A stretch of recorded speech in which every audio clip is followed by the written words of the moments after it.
Olá a todos, aqui é o César mais uma vez. Eu quero compartilhar contigo, à luz da palavra de Deus, um tema e até mesmo uma palavra que é bem delicada e até polêmica, dependendo da forma que é interpretada, que seria sobre julgamento.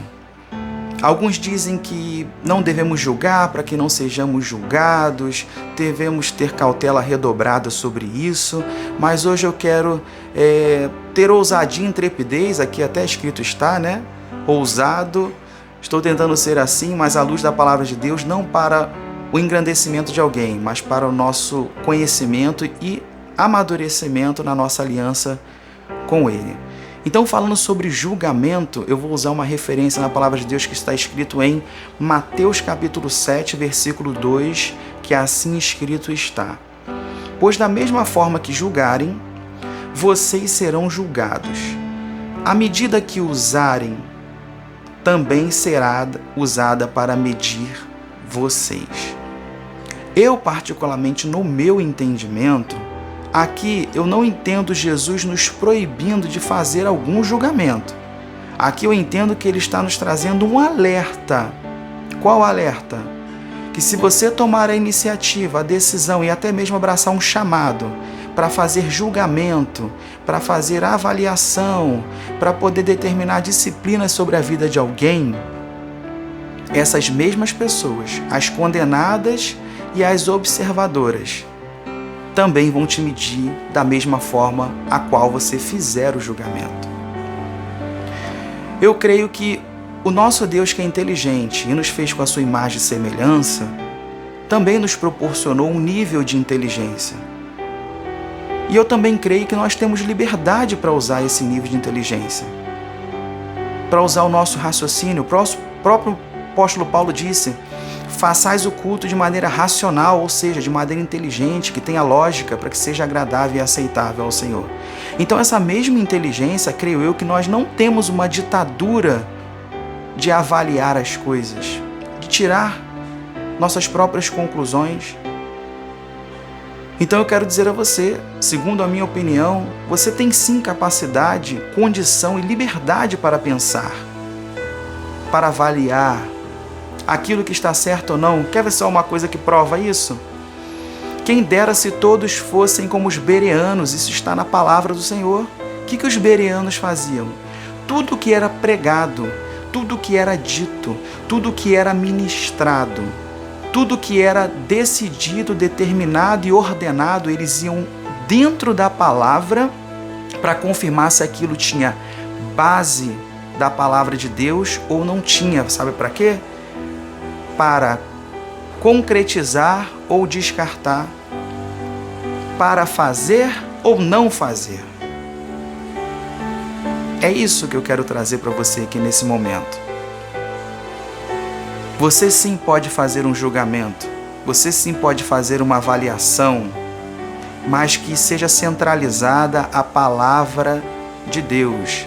E ainda assim, se você discordar de algo, e algo está sendo feito, está sendo exigido, está sendo imposto a você aceitar, que não está na palavra de Deus, não faça uma rebelião, porque isso é uma personalidade do diabo. E Deus não quer que tenhamos a mesma personalidade dele.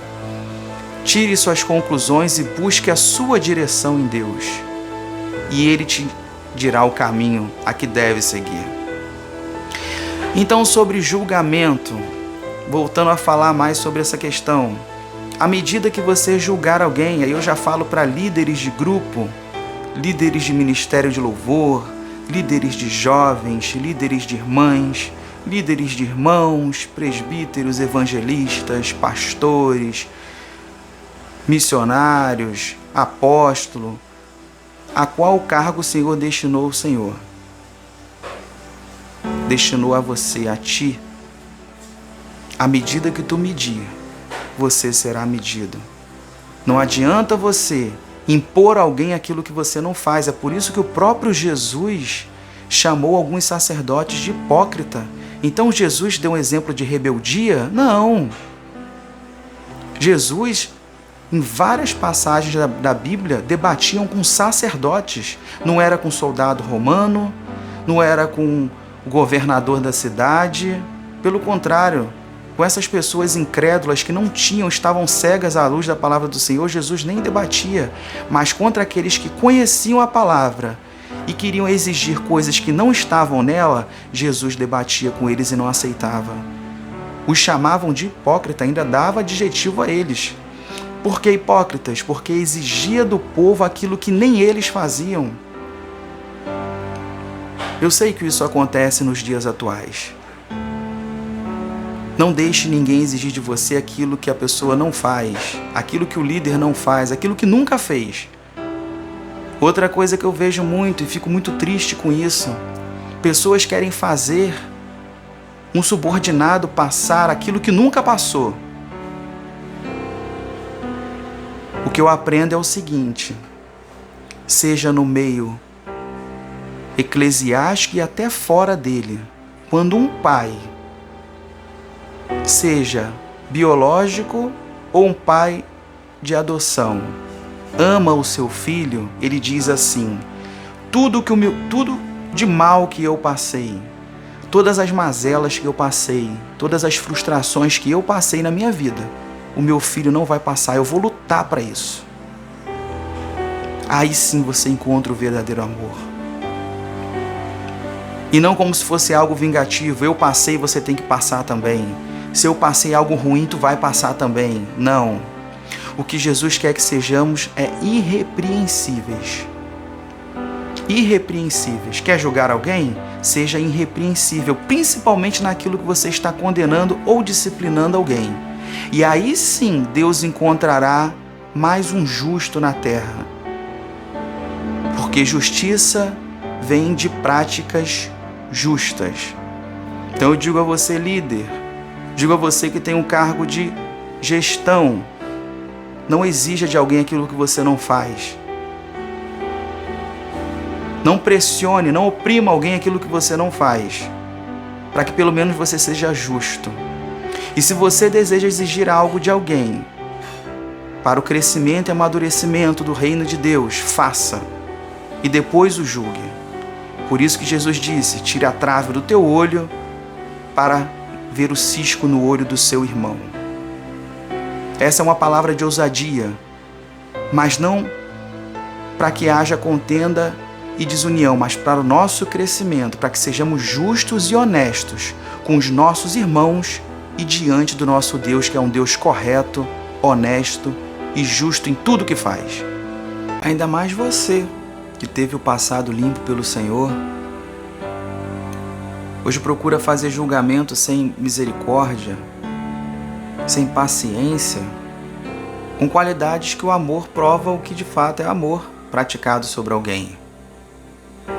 Temos uma outra referência aqui que complementa e até mesmo que favorece aqueles que julgam com honestidade. E até mesmo aqueles que têm paciência na hora de um julgamento, principalmente lembrando dos pecados que foram limpos da sua vida e que o próprio Deus não tratou da mesma forma, para agora tratar com muita intensidade o seu irmão. Essa referência em Lucas capítulo 6, versículo 37, que está descrito assim: não julgueis e não sereis julgados. Não condeneis e não sereis condenados. Soltai e soltar-vos-ão. É isso. Quando você for julgar alguém, quando você for disciplinar alguém, quando você for decidir sobre alguém, lembra de tudo que foi perdoado sobre ti. Aí sim você iniciará fazendo um julgamento justo diante de Deus.